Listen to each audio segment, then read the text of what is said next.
Efésios capítulo 2, do verso 1 ao 3, está escrito assim: E vos vivificou, estando vós mortos em ofensas e pecados, em que noutro tempo andaste segundo o curso desse mundo, segundo o príncipe das potestades do ar, do espírito que agora opera nos filhos da desobediência, entre os quais todos nós também antes andávamos, nos desejos da nossa carne, fazendo a vontade da carne e dos pensamentos, e éramos por natureza filhos da ira, como os outros também. Acredito eu que, se não for a principal, é uma das principais batalhas que o crente, o homem de Deus, a mulher de Deus enfrenta na sua caminhada.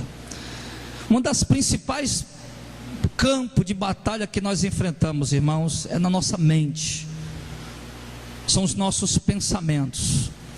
O apóstolo Paulo fala aqui que nós antes estávamos mortos nas ofensas e nos pecados que nós havíamos cometidos para com Deus. Nós seguíamos o curso deste mundo, ou seja, o que o mundo fazia, nós fazíamos. Como o mundo andava, nós andávamos. O que o mundo praticava, nós praticávamos. E nós fazíamos, ele diz que nós fazíamos, andávamos nos desejos da nossa carne, satisfazendo a vontade da carne e a vontade dos pensamentos. Porque nós andávamos assim. Outrora nós andávamos seguindo aquilo que a nossa mente desejava, aquilo que a nossa mente cobiçava, aquilo que a mente do homem é muito fértil para imaginar as coisas. A mente do homem é um campo muito fértil. A Bíblia fala de setas do inimigo.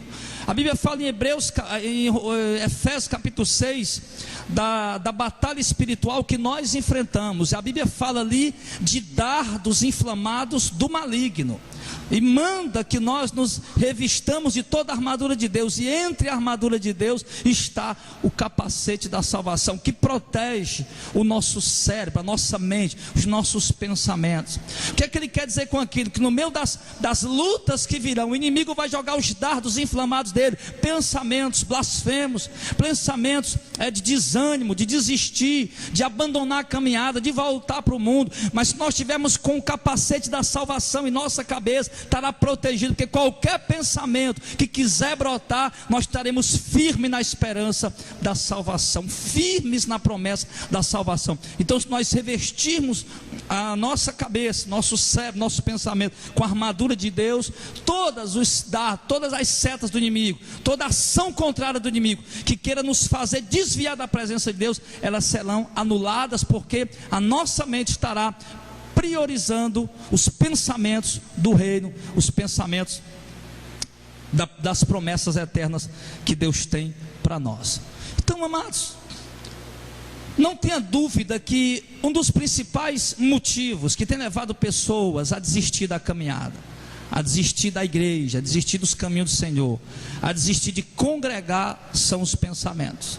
Um adultério, por exemplo, ele começa no pensamento. A fornicação, a prostituição começa no pensamento. A pessoa começa a imaginar, começa a pensar, começa a criar fantasias, e ali depois ele vai consumar. A bebedeira, as farras, as orgias, as curtições do mundo, tudo começa na mente. Você vê as pessoas curtindo, brincando, você olha para ela, acha que elas são felizes por estar fazendo aquilo, acha que elas estão vivendo bem por estar vivendo daquela maneira. Então dali começa a vir os pensamentos, dali leva a pessoa a se desviar dos caminhos do Senhor. Homens de Deus como David Wilkerson, antes dele morrer, ele gravou uma mensagem e ele dizia que ele mesmo, muitas vezes, vê pensamentos blasfemos na mente dele, pensamentos que às vezes querendo questionar a existência de Deus, querendo questionar a fidelidade de Deus, querendo fazer ele pensar, duvidar nos seus pensamentos, na sua mente, que Deus é fiel, que Deus é o sustentador do homem. Pensamentos que vêm que não vale a pena ser fiel a Deus, porque você sofre para ser fiel a Deus, enquanto aqueles que estão no mundo estão vivendo aparentemente bem. E isso estava tendo esse conflito também lá em Jerusalém, Jerusalém no tempo do profeta Malaquias, ele fala sobre isso. Então, queridos, pensamentos vêm na mente do homem todo dia. Mais de 30 mil pensamentos passam na nossa mente todo dia. Então a nossa mente é uma mente muito fértil. Como é que a gente consegue processar 30 mil pensamentos num único dia? Isso é incrível, isso é extraordinário. Pensamentos muitas vezes tão rápidos, tão ligeiros quanto um relâmpago, mas o cérebro tem processado pensamento. Que você olha, você pensa. Você olha para um ventilador desse, você pensa alguma coisa. Se você olha para uma mesa de som dessa, você pensa alguma coisa. Se você olha para uma tinta dessa na parede, você pensa alguma coisa. Se você olha para uma cadeira dessa, olha para mim, vem pensamento. Onde você olha, a sua mente está processando alguma coisa. Se você liga a televisão para assistir um jornal, ver um noticiário, assistir qualquer coisa, a sua mente está ali pensando, você está pensando. Se você senta com a caneta na mão para escrever alguma coisa, para fazer algum projeto, realizar alguma coisa, sua mente está pensando. Então a nossa mente, mas não para de pensar, ela pensa todo instante, toda hora, todo momento. É um campo, o principal campo de batalha no ser humano. E se é o principal campo de batalha do ser humano, então deve ser o principal campo que deve ser vigiado também. Se é na minha mente que eu travo as maiores batalhas, Paulo diz que nós estávamos seguindo tanto a vontade da carne como a vontade dos pensamentos. Então se é na minha mente que eu travo as maiores batalhas, então é a minha mente que eu tenho que vigiar mais, que eu tenho que proteger mais das ações do inimigo. Porque, irmãos, uma mente suja e maus pensamentos, ela contamina o homem. Lá em Mateus capítulo 7, abra lá para você ver. Mateus 7, por seus frutos o conhecereis. Porventura colhem uvas dos espinheiros ou figo dos abrolhos. Assim toda árvore boa produz fruto bom, e toda árvore má produz fruto maus. Não podeis a árvore boa dar fruto mau, nem a árvore má dar frutos bons. Toda árvore que não dá fruto bom, corta-se e lança no fogo. Portanto, pelos seus frutos vos conhecereis. E os frutos que ele se refere, irmão, é aquilo que emana da mente do homem, aquilo que o homem executa, aquilo que o pensamento processa, é o que o homem faz. Os nossos frutos, a manifestação dos nossos frutos, elas nascem primeiro na nossa mente. Aquilo que o homem faz, aquilo que o homem executa, aquilo que o homem realiza, nasce primeiro, é processado na mente dele. Então é isso, meu irmão. Jesus falou outro dia, os fariseus chegaram para ele: Senhor, os teus discípulos comem sem lavar as mãos. Ele disse que contamina o homem, não é o que entra, é o que sai. Não é o que o homem come, mas é o que ele pensa, o que ele sai da boca dele. Porque o que sai da boca dele é que o coração está cheio, é o que ele tem pensado, é o que ele tem imaginado, é o que tem saído da boca dele. Então Jesus fala ali, ele deixa muito claro que o que contamina o homem é o que sai da boca, é o que ele fala, é o que ele diz, é o que ele pratica. Porque é disso, daí onde vem a execução, a manifestação dos pensamentos do homem. Então entenda uma coisa: por que é que nós temos que guardar nossa mente, que proteger nossa mente? Porque a nossa mente, meu irmão, uma mente suja, uma mente corrompida, maculada, suja, com pensamentos pervertidos, ela vai manchar a tua vida diante de Deus, ela vai macular você diante do Senhor.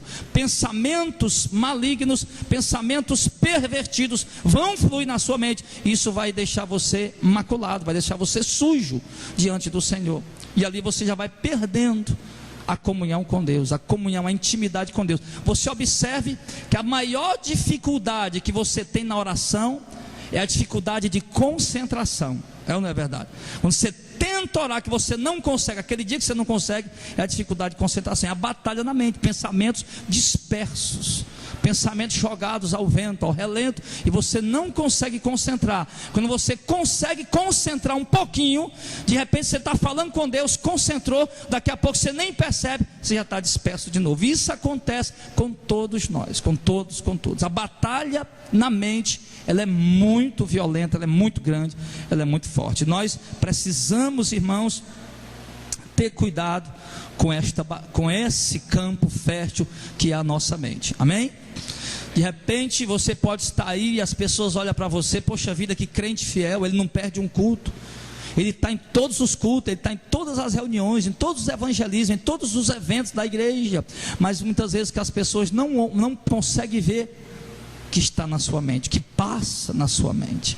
E de repente você pode estar sendo até reprovado por Deus por conta dos seus pensamentos, por conta da sua mente poluída, da sua mente maligna, da sua mente corrompida, suja, prostituta muitas vezes. E você de repente tem uma aparência de um crente fiel, tem as atitudes de um crente fiel, mas a sua mente está completamente dominada pelo mal.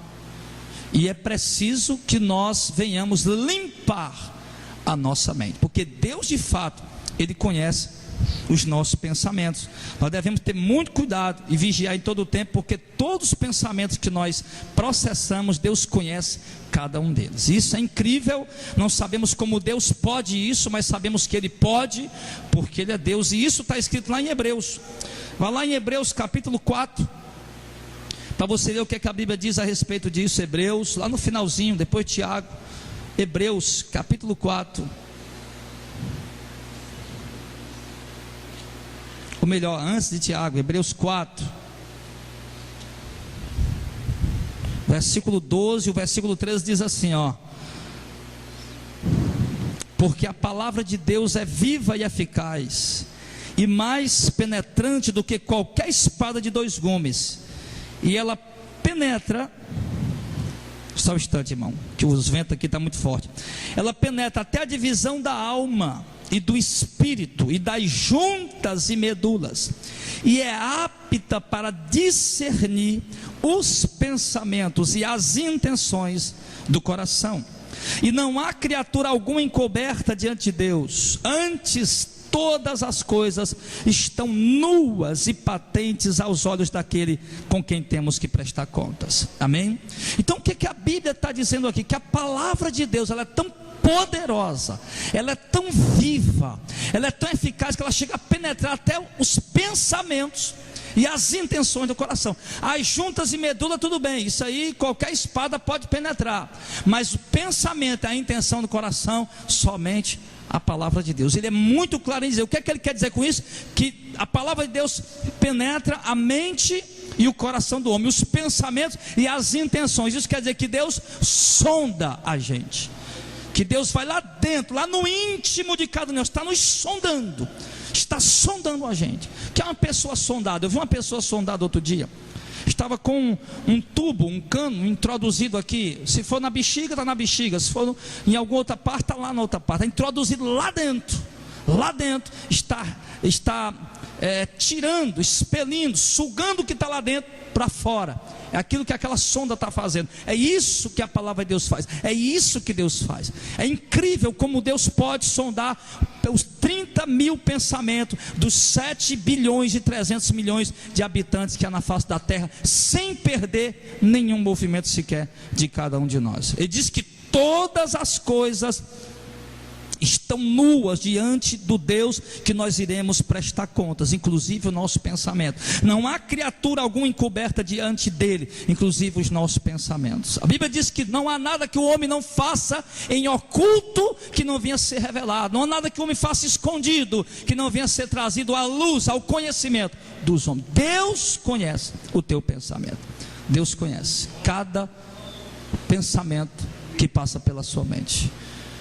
Pastor, então será que tem como a gente mudar esse negócio? Que realmente o que o senhor está falando é verdade. Minha mente é muito fértil, e eu confesso diante de Deus, não precisa falar para os homens, eu confesso que a minha mente é poluída, confesso que a minha mente é corrompida. Você não precisa dizer para as pessoas ouvir, basta você confessar para Deus aí.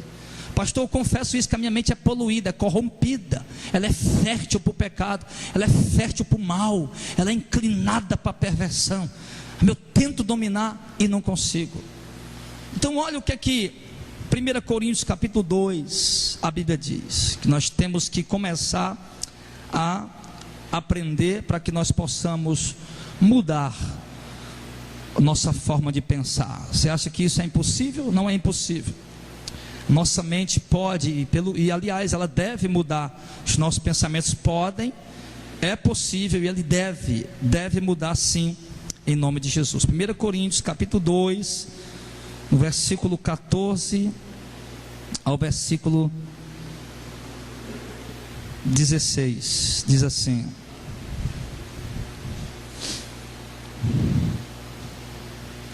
Primeira Coríntios 2, versículo 14. Ora, o homem natural, 1 Coríntios 2, 14. Ora, o homem natural não compreende as coisas do Espírito de Deus, porque lhe parece loucura, e não pode entendê-las, porque elas se discernem espiritualmente. Mas o que é espiritual discerne bem tudo, e ele de ninguém é discernido, porque quem conheceu a mente do Senhor para que possa instruí-lo? Mas nós temos a mente de Cristo. Então o texto diz o quê, irmão? Que nós temos a mente de Cristo. E eu tenho a mais absoluta. A Bíblia diz que Jesus nunca pecou, nem por obra, nem por ação, nem pensamento, nem palavra, em nada. Ele é um cordeiro imaculado. Se ele tivesse pecado em alguma coisa, ele não teria servido para o sacrifício que Deus ofereceu pelo nosso pecado. Ele não pecou em nada. E a Bíblia diz que nós temos a mente de Cristo. E como é que nós temos a mente de Cristo? Quando é que nós podemos ter a mente de Cristo? Porque a mente de Cristo não peca. A mente de Cristo é blindada contra o pecado. A mente de Cristo, ela repudia o pecado, ela rejeita o pecado, ela se afasta do pecado, ela vira contra o pecado. E quando é que nós temos a mente de Cristo? Quando nós recebemos o Espírito Santo. É isso que Paulo vem falando para os coríntios, que Deus não nos deu o espírito do mundo, para que outra vez estivéssemos vencidos pelo mundo, mas Deus nos deu o Espírito que provém dele, o Espírito que é santo, o Espírito que santifica o homem. Então, para que a nossa mente torne-se a mente de Cristo, é preciso que o Espírito de Cristo habite em nós. Quando o Espírito de Cristo habita em mim, então ele me completa, ele me preenche a minha vida. Aí, como Paulo disse, agora já não vivo mais eu, mas Cristo vive em mim. Agora a vida que eu vivo na carne, vivo para a glória do Filho de Deus. Então, quando nós recebemos o Espírito Santo e zelamos por ele, guardamos o Espírito Santo, zelamos o Espírito Santo, a nossa mente se torna a mente de Cristo. Quando a nossa mente se torna a mente de Cristo, os nossos pensamentos gananciosos desaparecem. Onde é que está a ganância do homem? Na mente. Onde é que está a cobiça do homem? Na mente. Onde é que está a inveja do homem? Na mente. Quando nós temos o Espírito Santo, o Espírito Santo nos dá a mente de Cristo. Então a cobiça desaparece, a inveja vai embora, a ganância vai embora, os pensamentos mundanos das glórias e das grandezas terrenas, tudo desaparece, e nós passamos a ter a mente nas coisas de cima, porque era o que Cristo almejava toda hora. Ó geração incrédula, até quando estarei convosco? Até quando vos sofrerei? O que é que Jesus queria dizer ali? Eu quero voltar para casa, eu quero ir para junto do Pai. Quando Jesus está perto de morrer, ele diz: ó Pai, eu te glorifiquei na terra, agora me glorifica contigo com aquela glória que eu tinha contigo antes que o mundo existisse. Jesus está dizendo: eu quero voltar para casa, eu quero voltar para o céu, a minha mente está nas coisas de cima. Então, quando nós recebemos o Espírito Santo, nós recebemos também a mente de Cristo. E o nosso pensamento, como diz lá em Colossenses 2, 3, ele diz: pensai nas coisas que são de cima, onde Cristo está sentado à direita de Deus. Pensai nas coisas que são de cima. Então nós passamos a pensar nas coisas de cima, passamos a ocupar nossa mente com as coisas que são de cima. Não tem como eu ter o Espírito Santo e continuar com a mente mundana. Não tem como eu ter o Espírito Santo e continuar sendo ganancioso, cobiçoso, invejoso, imoral, pervertido. Não tem como. O Espírito que habita em nós, ele é santo e ele nos santifica. É o Espírito Santo que nos ajuda a dominar os pensamentos. É o Espírito Santo que nos ajuda a olhar para essas mulheres sem pudor, essas mulheres lascivas, sem respeito, sem idoneidade física, moral, que andam seminuas no meio da rua. É o Espírito Santo que nos ajuda a nos deparar com essa poluição visual e não contaminar nossa mente. É o Espírito Santo que nos ajuda. Nessa época de tanta depravação, de falta de pudor das mulheres, eu não estou falando aqui de uma forma agressiva, porque eu sei que aqui são mulheres santas. Eu tenho certeza que as irmãs aqui não andam igual ao mundo. Se anda, então vai recebendo em nome de Jesus. Porque se você está andando, você não é para andar desse jeito, você tem que ser santa, amém? Tem que ser uma mulher de Deus santa. Ah, pastor, não venho mais. Então vai na benção, Deus te abençoe e vai para onde você quiser. Mas eu tenho que passar para você a mensagem de Deus. Então entende uma coisa: é o Espírito Santo que nos ajuda a não contaminar a mente com isso. Como é que nós somos homem? Homem gosta de quê? Na questão sexual, homem gosta de quê? De mulher. É ou não é? Homem gosta de mulher, mulher gosta de homem. Na questão sexual é assim. Como é que nós ia conseguir, meu filho, ser fiéis a nossas esposas, com tanta mulher do corpo bonito, escultural, muitas vezes, exalando o seu corpo nu pelo meio da rua? Como é que nós ia conseguir ser fiel às nossas esposas se não fosse o Espírito Santo, amém? Não ia ter como. Como é que nós ia conseguir, irmão, guardar o nosso leito conjugal sem mancha, sem mácula, santo, puro, se não fosse o Espírito Santo controlando nossa mente? Nós não ia conseguir. Nós não íamos conseguir. Se nós não tivéssemos o Espírito Santo, nossas mulheres, elas iam ser traídas constantemente. Se o Espírito Santo de Deus não estivesse em nós, nós íamos ser homens adúlteros, como qualquer outro homem desse mundo é adúltero. Por isso nós não adulteramos, por isso nós nos conservamos, por isso nós nos santificamos, porque há um Espírito que é santo, que habita na minha vida, na sua vida. Esse mérito não é nosso, é Ele que nos ajuda, é Ele que nos dá força, é Ele que nos sustenta. O que é ajudar, meu irmão, esses jovens que não são casados ainda, que não têm uma esposa, que não têm uma mulher, vendo tanta lascívia no meio da rua? O que é ajudar esses jovens a serem santos, se não fosse o Espírito Santo ajudando eles a dominar os seus pensamentos? Então, irmãos, o Espírito Santo é quem santifica a nossa mente. E quando o homem tem o Espírito Santo, o pensamento dele passa a ser nas coisas de cima do alto. Agora, qual é o grande problema de hoje? O grande problema de hoje, sabe qual é?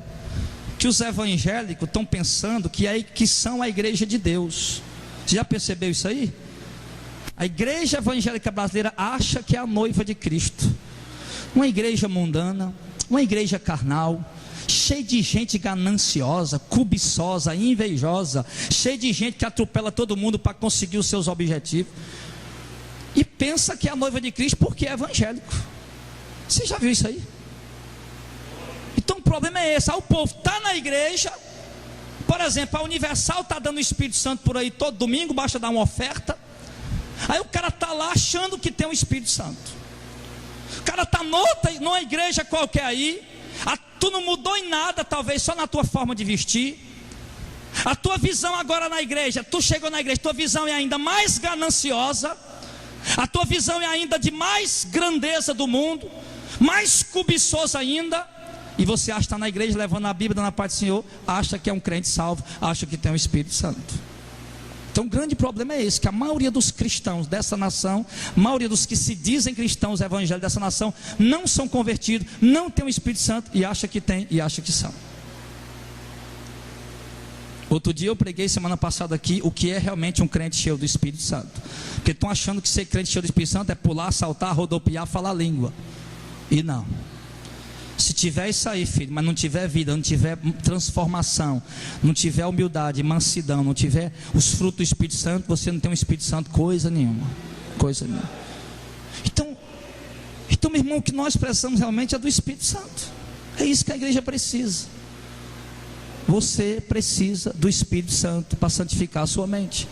Você só vai conseguir dominar a sua mente quando você tiver o Espírito Santo. E você precisa zelar pelo Espírito Santo, que a Bíblia diz: não apagueis o Espírito, não extingais o Espírito, não entristeçais o Espírito. Que está acontecendo com alguns que têm o Espírito Santo também.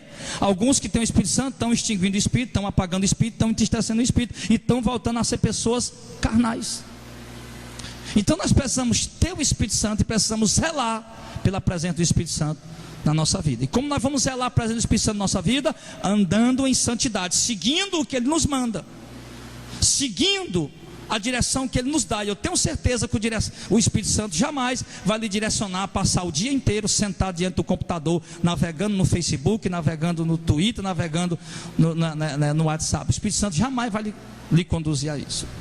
Eu tenho certeza que o crente que se deixa conduzir pelo Espírito Santo, ele passa a maior parte do dia em oração. Se não é trancado, quando dá para se trancar, ele se tranca. Quando não dá por causa do trabalho, ele anda no espírito de oração.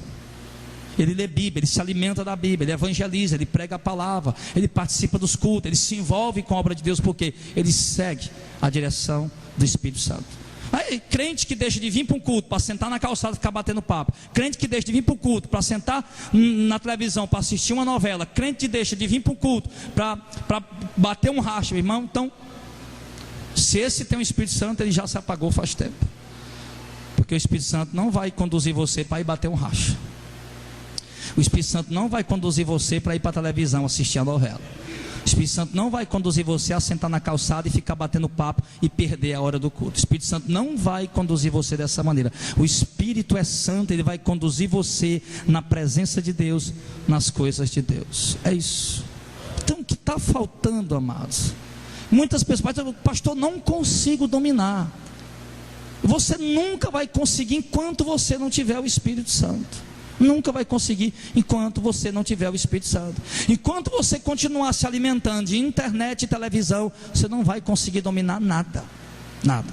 Mas no momento que você se afastar dessas coisas, se afastar mais dessas coisas, procurar filtrar o que você vê, aonde você navega, procurar filtrar, aí você vai começar a deixar de se contaminar, e aí a sua mente vai começar a se limpar mais.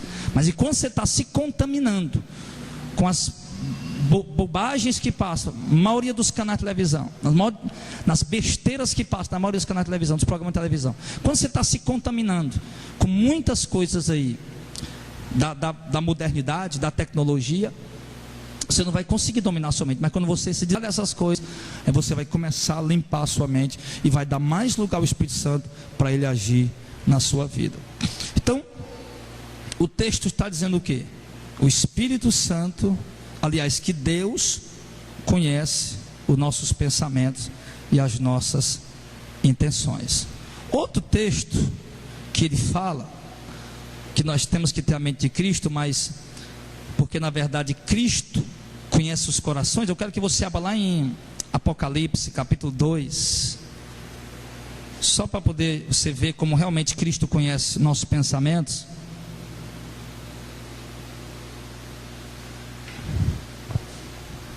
Uma coisa, meu irmão, que eu quero ter comigo, eu quero ter a consciência de que estou pregando a verdade. E se a tua mente poluída está pensando mal contra mim, eu tenho consciência que estou pregando a verdade. Confira o que eu prego, olha o que eu prego com a palavra de Deus e olhe se você não está pecando no seu pensamento em estar me condenando e me julgando. Tenha cuidado com isso. Agora, se eu não estou pregando a palavra de Deus, então tudo bem, você tem direito de me julgar e condenar. Mas se eu estou pregando a palavra de Deus, se você estiver me julgando e me condenando, você está sendo julgado e condenado você mesmo. Porque aí você vai estar julgando e condenando a própria palavra de Deus, que está sendo ensinada para ti essa noite. Você não veio aqui, meu irmão, para mais um, você veio aqui para ouvir Deus falar. Eu acredito nisso. Então, se você veio para ouvir Deus falar, então escuta o que a palavra de Deus está falando e deixa de pensar, deixa de julgar com a tua mente. Escuta apenas o que Deus está falando em nome de Jesus. Então, Apocalipse 2, 23. Jesus disse assim: ferirei de morte os seus filhos, e todas as igrejas saberão que eu sou aquele que sonda as mentes e os corações. Jesus está dizendo o quê? Todas as igrejas saberão que eu sou aquele que sonda as mentes e os corações, e darei a cada um de vós segundo as vossas obras.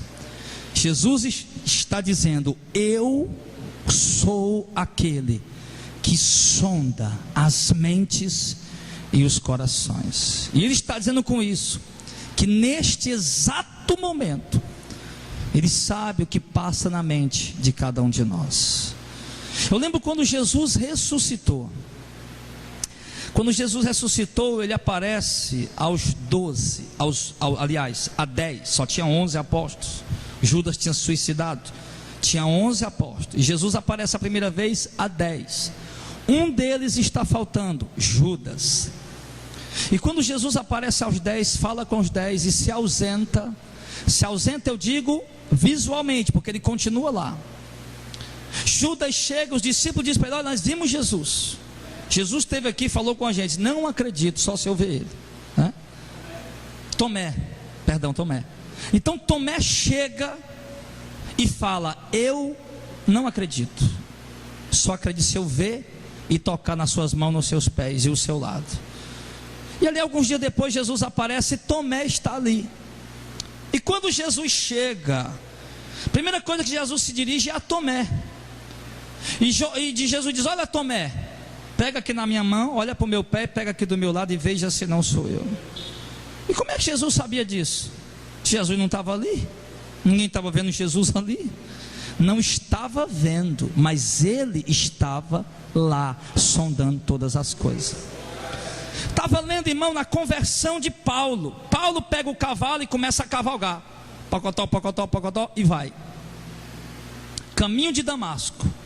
Quando chega pelo meio do caminho, uma luz brilha e Jesus fala: Saulo, Saulo, por que você me persegue? Jesus podia ter perguntado: Paulo, você vai para onde? Não, vou perseguir os crentes. Ah, então não vá não. Mas Jesus não, já chegou. Paulo, por que você está me perseguindo? Jesus sabia para onde ele ia, sabia onde encontrar ele, sabia o que ele ia fazer. Ali Paulo fica cego, passa 3 dias sem comer, entra em Damasco. Jesus aparece a um discípulo chamado Ananias. Ananias, levanta, vai na rua chamada direita, na casa de fulano de tal. Lá tem um homem de Tarso chamado Paulo. Ele está orando e ele teve uma visão. Jesus sabia o que? A casa que ele estava, a rua que ele estava, o dono da casa que ele estava hospedado, sabia o que ele estava fazendo e que ele estava orando e que ele tinha tido uma visão. Ele conhece ou não conhece todas as coisas? Ele sabe tudo. Ele conhece todas as coisas. Ele sonda tudo. Quando Paulo estava com medo nas suas caminhadas missionárias, por muitas vezes Paulo teve visões, e Jesus dizendo: Paulo, não tenha medo, fale e não te cales, porque Jesus sabia, mesmo sem Paulo dizer, que havia medo dentro do coração dele. E Jesus fortalecia dizendo: não tenha medo, fala e não te cala, porque ele conhece o coração do homem, conhece a mente, os pensamentos, ele sabe todas as coisas, sabe tudo. Então, irmão, com esse Deus nós vamos prestar conta. Você sabia disso? Com esse Deus. Então nós precisamos urgentemente da mente de Cristo. Não precisa levantar sua mão, não precisa, mas responda para Deus uma coisa aí no seu coração: você tem a mente de Cristo? Onde estão os teus pensamentos, as tuas ideias, teus planos, propósitos? Como é que passa o dia a tua mente? Mundo, dinheiro, riqueza, carrão, mansão, bababá, isso. Onde é que passa o dia a tua mente? Dispersa nas coisas do mundo ou voltada para as coisas do céu, para as coisas do alto? Você poderia dizer aqui essa noite, meu irmão, com certeza, que você tem a mente de Cristo? Porque se você tem a mente de Cristo, a tua mente está voltada para as coisas eternas. Se você tem a mente de Cristo, a tua mente está voltada para as promessas bíblicas, as promessas de Deus. Se você tem a mente de Cristo, o teu coração está desejando a volta dele. Se você tem a mente de Cristo, você é daquele crente que diz: Maranata, ora vem, Senhor Jesus. Se você tem a mente de Cristo, você está desejoso que 1 Coríntios 15 se cumpra na sua vida, o corpo glorificado, ser revestido de um corpo glorificado. Se você tem a mente de Cristo, você está desejoso que 1 Timóteo, 1 Tessalonicenses capítulo 4 se cumpra o quê? Que o anjo tocará a trombeta, o céu se abrirá e a igreja será arrebatada a encontrar Jesus nos ares. Você tem a mente de Cristo, tua mente está ligada nisso. Você tem a mente de Cristo? Querido, se você não tem, Deus está nos ensinando hoje: busque ter a mente de Cristo. E nós, amados, nós não vamos ter a mente de Cristo de qualquer maneira. Isso não vai acontecer num passe de mágica não, meu irmão. Nós somos seres humanos carnais, vendidos ao pecado, mas somos comprados, lavados, remidos pelo sangue de Cristo. Fomos santificados, separados e vamos ser glorificados com Ele no dia da sua vinda. Mas nós somos seres humanos carnais e falhos e imperfeitos. Então nós precisamos pelo menos 2 coisas para que possamos mudar os nossos pensamentos. E a primeira delas nós vamos aprender, está em Filipenses 4. Abra para Filipenses capítulo 4. Filipenses, depois de Efésios, Gálatas, Efésios, aí vem Filipenses, capítulo de número 4.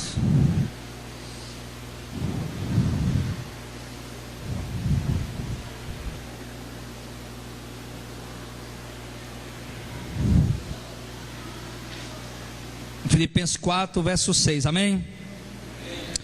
Não estejais inquietos por coisa alguma. Primeira coisa, você é muito ansioso, reconheça isso, não diante de mim, diante do Senhor.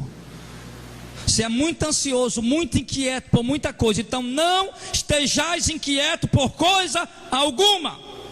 Então o que eu faço, pastor? Antes as vossas petições sejam em tudo conhecidas diante de Deus, pelas orações e súplicas com ações de graça. Olha a inteligência que Deus deu a Paulo para escrever isso. O que é que Paulo estava pensando? Poxa vida, esses camaradas são muito ansiosos. Se eles dedicar a ansiedade deles tudo em oração, então eles vão passar o dia orando. Porque o homem é tão ansioso. Se você dedicar tudo que você tem ansiedade em oração, então muitos aí vão passar o dia orando, não vão ter mais tempo para nada. Então ele está dizendo aqui, para nós termos a mente de Cristo, nós precisamos não estar inquieto por nada. Amém, pessoal? Querido, eu sei que de repente, sei lá, tem muita gente aqui, que tem pessoas aqui que vêm de outras igrejas. De repente você teve na igreja aí, 2015 é o ano não sei de quê, é o ano da dupla honra, é o ano da virada, é o ano da multiplicação, e nada disso aconteceu. Você está aí perturbado por causa disso. Já estão mentindo de novo nas rádios, na televisão. Não, 2015, agora 2016 é o ano da grandeza, o ano da glória, o ano da riqueza, o ano das multiplicações de Deus na sua vida. E você ficou frustrado em 2015 e ficou frustrado em 2016. E essa mensagem só vai trazer ansiedade para você, só vai trazer inquietação para você. Eu quero te dar um conselho que Paulo deu para Timóteo: não estejais inquietos por coisa alguma. Não, porque Paulo deu para Filipenses: não fique inquieto por nada, nada. Que você viva hoje com contentamento, que você viva hoje com contentamento em Deus. E deixa que o amanhã vai chegar, e amanhã vai trazer o seu próprio mal. Basta cada dia o seu mal, o Senhor Jesus disse. Então torna conhecido a Deus as tuas ansiedades pela oração, súplica e com ação de graças. Verso 7, se você fizer isso, a paz de Deus, que excede todo entendimento, quer dizer, a paz que nós não entendemos de onde vem, que nós não compreendemos, essa paz gloriosa que vem de Deus, ele diz: e a paz de Deus, que excede todo entendimento, guardará o teu coração e os teus pensamentos em Cristo Jesus. Se você deixar as ansiedades, colocar em cima do Senhor, esquece os sonhos, projetos, tudo, coloca na mão de Deus. Senhor, o que o Senhor quiser mandar, dar, vai ser, amém. Se não quiser mandar, pronto. O que chegar, eu sei que veio do Senhor. O que não chegar, eu sei que o Senhor não quis mandar. Eu vou ficar tranquilo a partir de agora, em nome de Jesus. Coloca tudo diante de Deus e agradece a Deus pelo hoje, e pronto, meu irmão. Ele diz que se nós fizermos isso, a paz de Deus guardará os nossos pensamentos em Cristo Jesus. Aí você vai ficar mais tranquilo. Porque a ansiedade tem adoecido muita gente, irmão. A ansiedade tem tornado muitas pessoas doentes. Verso 8. E quanto ao mais, irmãos, tudo que é verdadeiro, agora presta atenção nisso aqui. Tudo que é verdadeiro, tudo que é honesto, tudo que é justo, tudo que é puro, tudo que é amável, tudo que é de boa fama, se há alguma virtude, se há algum louvor, nisso pensai. O que ele está dizendo? Paulo disse: as ansiedades, coloca diante de Deus e ora, e Deus vai, confia nele, espera nele e aguarda nele, e coloca diante dele aquilo que você está ansioso, e Deus vai guardar o teu coração das ansiedades. E a segunda coisa que ele diz o que é: ocupe os seus pensamentos com aquilo que é verdadeiro, a palavra, aquilo que é honesto, com boas obras, aquilo que é justo, aquilo que é puro, tudo que é amável, tudo que é de boa fama, se há alguma virtude, se há algum louvor, nisso ocupe a sua mente. Então, irmão, faz aí uma reforma nos teus pensamentos. Pensamentos fúteis, pensamentos efêmeros, pensamentos sem sentido, pensamentos que não leva o homem para lugar, que não aproxima você de Deus. Faz uma reforma aí, muda esses pensamentos e ocupa a tua mente com isso que Paulo está dizendo, com aquilo que é verdadeiro, com aquilo que é honesto, com aquilo que é justo, com aquilo que é puro, com aquilo que é amável, com aquilo que é de boa fama. Passa o dia pensando em coisa boa. O que é que você vai fazer para ajudar fulano de tal? O que é que você vai fazer para socorrer fulano de tal? O que é que você vai fazer? Vai chegar para aquela pessoa, eu quero pregar para aquela pessoa, como é que eu vou fazer? Vai pensando aí, bola uma estratégia, um plano, como é que você vai chegar para aquela pessoa para pregar para ela. Se ocupa os teus pensamentos, irmão, com coisas produtivas para o reino de Deus, que isso vai mudar a tua mente. Você entende isso, irmão? Tirar a ansiedade e colocar diante do Senhor a ansiedade. Nem tudo que você quer, Deus vai deixar você realizar.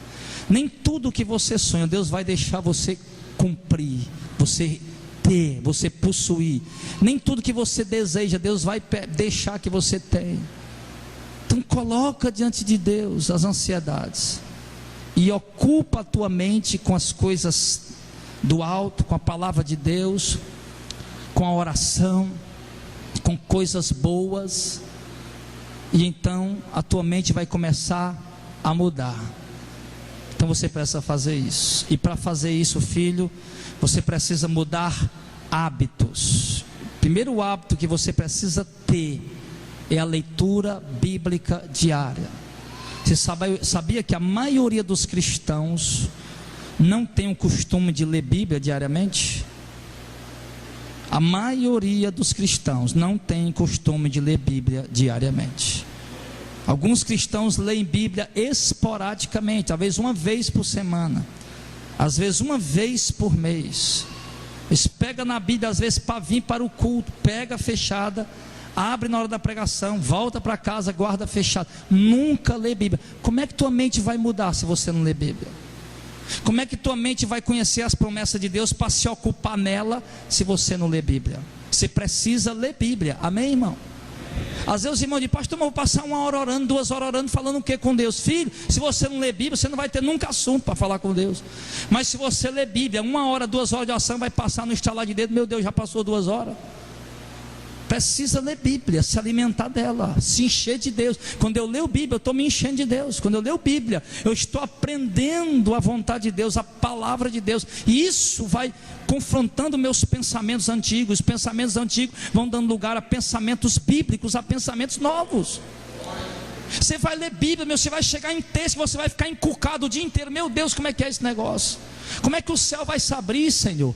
Como é que o céu vai saber? Como é que vai vir esses anjos, voz de arcanjo? É o Senhor que vai falar com voz de arcanjo? Ou é um arcanjo que vai falar? E essa trombeta, se o que é realmente? É um anjo com a trombeta de ouro? Ou é um pregador anunciando a palavra? O que será isso? Então você vai meditar, meu irmão. Você vai refletir, vai passar o dia imaginando, pensando naquilo ali. Então é preciso ler Bíblia, pessoal. Amém? Vocês estão entendendo a palavra? Está lhe ajudando em alguma coisa? Ah, pastor, é final do ano, eu queria uma palavra de esperança para o ano que vem, né? E ano que vem, irmão, o que é que divide um ano para o outro? Um dia. Hoje, vamos dizer, hoje é 31, amanhã é 1º, o que é que mudou nisso? Um dia para o outro, depois é dia 2, dia 3 e vai-se embora de novo. Isso não altera nada, meu irmão. Isso não altera nada. Você não tem negócio de ano que vem, você tem que viver hoje, depois amanhã de novo, depois da manhã de novo. Vai vivendo cada dia na presença de Deus. Isso é uma palavra que traz esperança para você. Esperança de quê, pastor? De salvação, para você limpar a tua mente poluída, que está te perturbando, para você aprender a andar em santidade e a ter comunhão com Deus, porque esses pensamentos estão bloqueando a tua comunhão com Deus. E aí você vai ter esperança de quê com essa palavra? Esperança de voltar a ter aquela comunhão gloriosa e santa e maravilhosa que você já teve com Deus algum dia. E se você não teve, você vai começar a ter a partir de agora, em nome do Senhor. Então, queridos, é isso. Segunda coisa que nós temos que fazer, 1 Pedro. Vai lá um pouco para frente. 1 Pedro, capítulo 4. Preste bem atenção no que o texto está dizendo. Ora, pois, já que Cristo padeceu por nós na carne, quer dizer, Cristo, quando esteve na carne, ele esteve aqui para sofrer por nós. Armai-vos também vós com este pensamento, que aquele que padeceu na carne já cessou do pecado. O que quer dizer? Cristo, quando esteve na carne, ele esteve aqui no mundo como homem, mas esteve aqui para sofrer por nós. Mas após ele deixar a sua carne, ele morrer e depois ressuscitar e subir ao céu, o pecado já não lhe persegue mais, porque a Bíblia diz que embora Jesus não tenha pecado, mas ele foi tentado o tempo todo, porém sem pecado. Agora Jesus já não tem mais o incômodo do pecado perseguindo ele. Jesus não tem mais o incômodo das tentações perseguindo. Jesus disse para os seus discípulos: vocês são aqueles que estão comigo em todas as minhas tentações. E Paulo disse que ele foi tentado em tudo, mas sem pecado. Então ele foi tentado, foi perseguido, foi tentado, sim. E o diabo foi o protagonista dessas tentações, e principalmente na mente. Você lembra lá em Mateus capítulo 4, quando Jesus está com fome, qual é a ideia que Satanás sugestiona na mente de Jesus? Transforma essas pedras em pães, tu é o filho de Deus. Ele começa a sugestionar, a tentação veio ali na mente. Depois o diabo sugestiona para Jesus o quê? Te dou todas as riquezas do mundo se você abandonar o propósito de Deus na sua vida. Outra tentação, outra sugestão para Jesus pensar. E a outra foi: pula daqui abaixo, porque aos seus anjos dará ordem a teu respeito, para que não tropece em algumas pedras. E que Satanás queria que Jesus pulasse, sugestionou para Jesus pular, para quê? Para que Jesus se tornasse conhecido e já ali ficasse famoso em Jerusalém. Não, realmente ele é o filho de Deus, que ele pulou e não caiu. Então várias tentações vieram na mente do Senhor, pensamentos. O diabo sugestionou a mente do Senhor, mas Jesus repeliu e bloqueou cada uma delas. Ele não pecou em nenhum momento. Mas o texto está dizendo que nós temos que nos armar desse mesmo sentimento. Verso 2: nos armar do mesmo sentimento, por quê? Verso 2: para que no tempo que vos resta na carne, assim, quanto tempinho que falta nós viver nesse corpo, não vivais mais segundo a concupiscência dos homens, mas segundo a vontade de Deus. Amém. Então ele diz que nós temos que nos armar dos mesmos pensamentos que Cristo se armou. Foi o que ele disse no verso 1. Se arme dos mesmos pensamentos que Cristo se armou. Quando faltou o pão e o diabo sugestionou, Jesus rejeitou, porque ele sabia que Deus queria ele naquela prova. Quando o diabo sugestionou as riquezas, a grandeza e a glória que as riquezas dão para o homem, Jesus rejeitou, porque sabia que Deus não queria isso para ele, que o acúmulo de riqueza desvia o homem da verdade e atrapalha a entrada do homem no reino de Deus. O próprio Jesus falou isso em Mateus capítulo 18, que é dificilmente um rico vai entrar no reino do céu. Então o diabo sugestionou, mas o apóstolo Pedro está dizendo aqui que nós temos que nos armar dos mesmos pensamentos que Jesus se armou. E como foi? Cada tentação que veio, Jesus resistiu com a palavra, porque os seus pensamentos estavam voltados para a obra de Deus. Para a obra de Deus. Se nós fizermos isso, nós não vamos mais viver na concupiscência dos homens, mas vamos viver segundo a vontade de Deus. O diabo, ele tem colocado na mente de algumas pessoas, do homem, para deixar sua mulher ir para o mundo, curtir o mundo, porque o mundo é muito bom, e alguns homens estão obedecendo, da própria igreja. O diabo tem colocado na mente de algumas mulheres casadas, para ir para o mundo, unir com amigas, ir para as mesas de bar, ir para o mundo, curtir o mundo, porque o mundo é bom, o mundo é prazeroso, e alguns têm obedecido. O diabo tem colocado na mente de alguns jovens da igreja, para eles irem para o mundo, porque o mundo é bom, o mundo é colorido, o mundo é prazeroso. Ah, como o mundo é delicioso. E alguns jovens têm aceitado a sugestão do diabo. Você tem que lembrar sempre, amado, que o diabo só trabalha com sugestões na mente. Quem cai, e fica de pé quem fica. Por exemplo, nós olhamos para Adão. O diabo não pegou aquele fruto e colocou na boca de Adão, ele apenas sugestionou, ele apenas levou Eva a pensar, apenas colocou uma sugestão na mente dela, um pensamento. Olha, Eva, aquela fruta como é bonita, como é saborosa, mas Deus, vai lá comer. Não, Deus disse que não era para comer. Não, mas você pode comer. Não, Deus disse, se eu comer eu morro. Não, Eva, não é bem assim, você não vai morrer não, pelo contrário, você vai conhecer o bem e o mal. É mesmo, então eu vou comer. O diabo apenas sugestionou, apenas colocou ideias para ela pensar. E no que ela pensou, ela se inclinou para as ideias de Satanás e acabou pecando. E quando ela pecou, ela chega com fruto para Adão.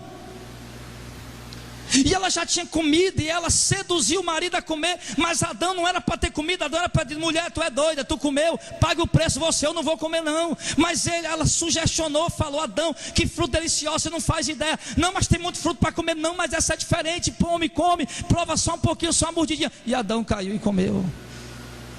Foram apenas sugestões que levaram essas pessoas a pensar e cometer pecado, se afastar de Deus e afundar na sua comunhão com Deus e perder a comunhão com Deus. Assim como infelizmente alguns já voltaram para o mundo, outros voltaram para as heresias, e o fim dos demais eu não sei. Mas uma coisa eu sei, como disse Josué: quem quiser servir o Senhor, sirva. Eu, porém, e a minha casa serviremos ao Senhor. Quem não quiser servir o Senhor, que não sirva. Josué disse. Josué reuniu o povo e disse: quanto a vocês eu não sei o que é que vocês vão fazer, eu só sei que eu e a minha casa vamos servir ao Senhor. Não permita, irmão, que pensamentos venham tirar você do foco de Deus, amém? Não permita que pensamentos venham tirar você dessa doutrina santa. Não deixa que essas pregações de rádio, televisão venham contaminar a tua mente. Não, aquele evangelho que o pastor Jadel prega é muito estreito, é muito apertado. A cruz, tem uma cruz, é muito pesada, é muita renúncia. Não, esse outro evangelho aqui, a igreja também, a igreja evangélica também. Aqui tem um forrozinho, aqui tem um baile gospel, aqui tem um arraial gospel, aqui tem um show gospel que é mais animado, é mais alegre. É melhor da gente caminhar com Jesus. Como, meu filho? Não deixa o diabo sugestionar essa coisa na tua mente, porque não existe esse evangelho fácil. Nunca existiu um evangelho fácil. Veja de Mateus, Apocalipse, você vai ver todos os apóstolos sendo assassinados pelo evangelho. Você vai ver a igreja sendo morta por amor à palavra de Deus. Você vai ver profetas sendo torturados, presos, amarrados, mortos por amor à palavra de Deus. Não existe um evangelho fácil, meu irmão. Não existe. Eu lembro que Paulo falou: cuidado para que ninguém faça vocês presa deles com suas filosofias e vãs sutilezas. Tenham cuidado. Para concluir, eu me lembro lá de 1 Samuel 16,